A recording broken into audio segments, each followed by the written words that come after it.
Our next speaker is Henry Meijdam, who is the chair of trade association van Kansspelen, which represents the land-based sector in the Netherlands.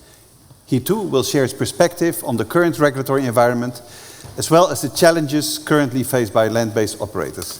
Welcome, Henry. We are very happy to have you. Thank you.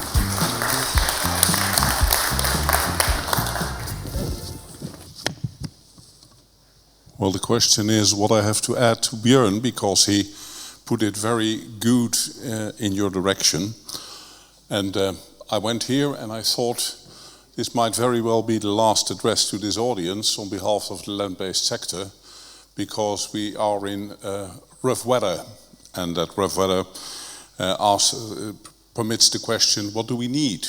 And what we need are politicians who may be chosen at the 29th of October again, and from which we hope that they value core values as good governance, legal certainty, reliable, unambiguous government policy, and above all, bearable taxes.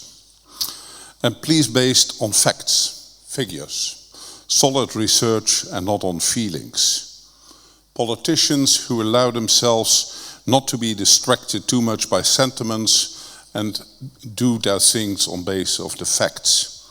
Oh yes, and preferably without affinity with illegal practices, crime, subversion, but rather in an eye for effective prevention and a safe, responsible living environment.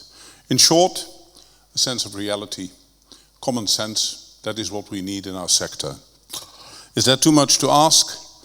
Certainly under the current Star of The Hague, where we often hear these kind of basic principles and starting points being professed with words, you would be inclined to think it's not too much to ask.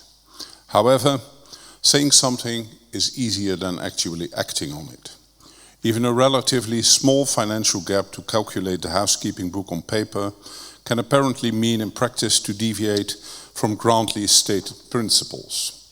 This temptation can become all the greater for politicians who have to make nightly compromises when it comes to an electoral, less interesting area. I'm sketching it abstract.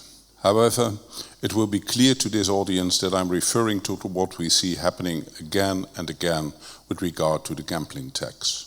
More specifically, the increases that we have seen for 3 years in a row now, with a big hit this year, with all the negative effects that entails, not only for the bona fide family businesses that we now see collapsing due to the tax pressure, but also socially and cynically, ultimately, also for the Treasury itself.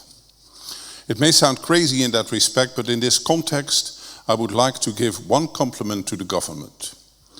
Without the adaptation last August, the KSB would have been 37.8% today already.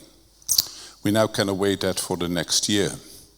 After all, that is how it was included in the coalition agreement. However, there is no coalition anymore, and that might give hope, that it might also give distress. Fortunately, we saw a beginning realism that such immense tariffs are not going to work.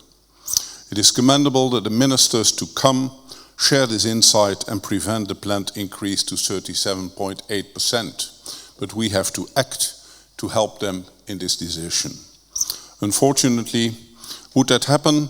That doesn't mean the glass is half full. That is not meant ungratefully, but simply on the basis of the harsh reality.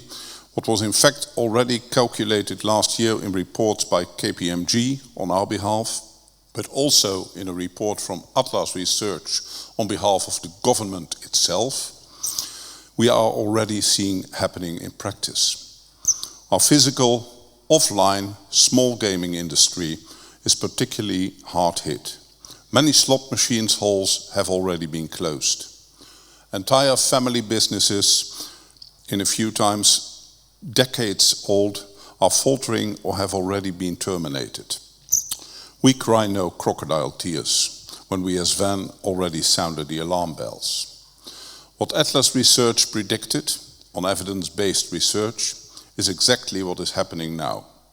Legal, licensed provider of small games of chance on regulated slot machines no longer have any perspective of achieving even a zero result.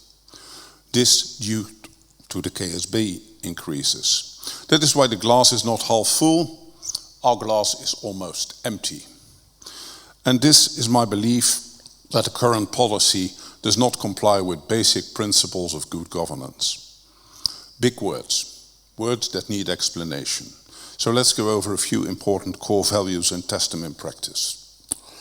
How does the desired provision of legal certainty relate to the drastic increase of tax?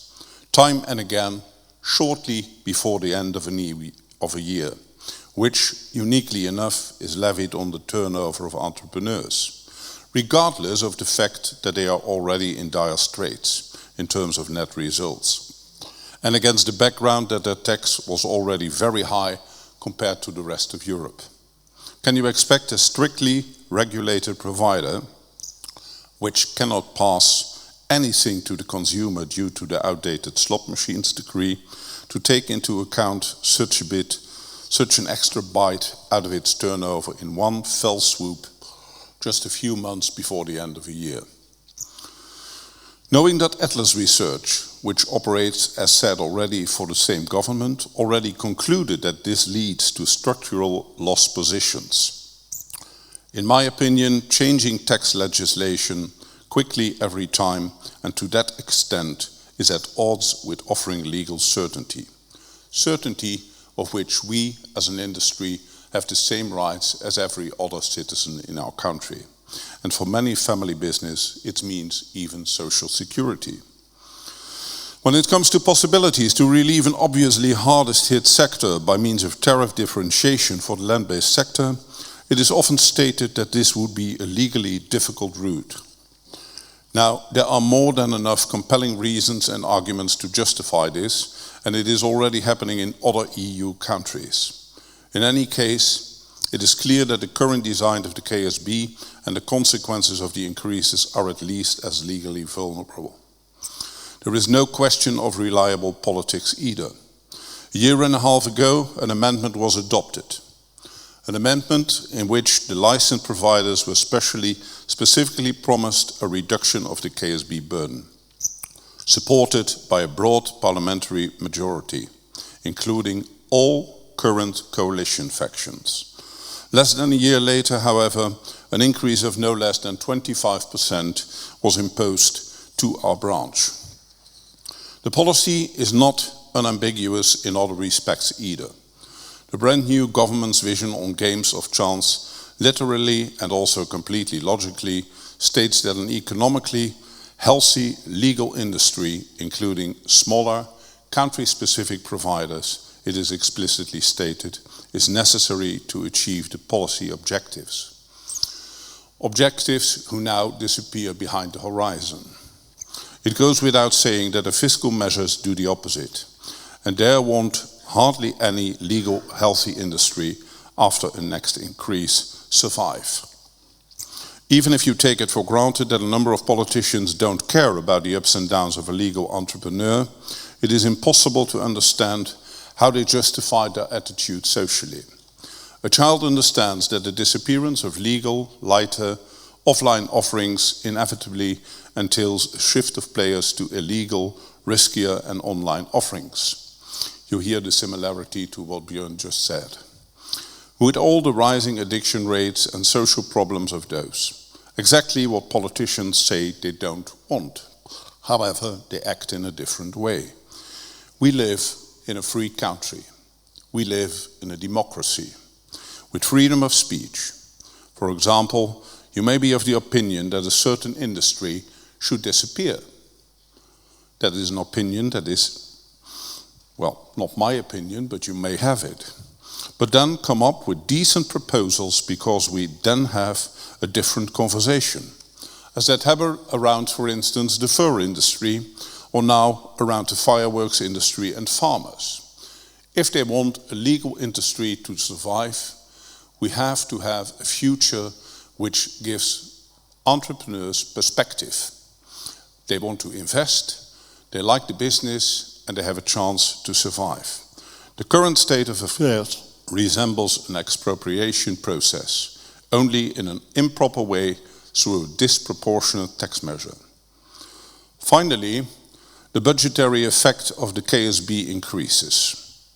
Last but not least, because this was in fact the main motive for proceeding with the disproportionate increases. In this area too, it is becoming increasingly clear that the intended objectives will not be achieved. The VAN tries to monitor the impact as best as we can, and we have KPMG again asked to do it independently. The picture of the first months since the last increase is that the basis, the gross playing result, of the KSB is already falling. Perhaps this absurd rate increase will bring it in a small additional revenue from KSB at the moment, but not much less than budgeted.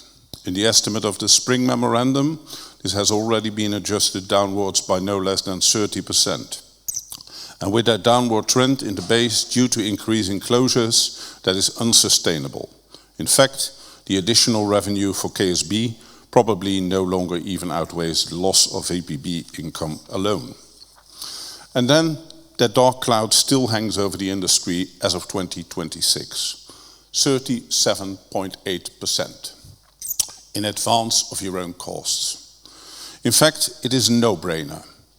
The case is obvious from all respects that proposed increase will not yield the additional yield that was intended, rather less. And it is also at odds with the recently adopted cabinet vision on games of chance and everything that has to do with responsible gaming policy. The illegal sector can't get the sleep from laughing out.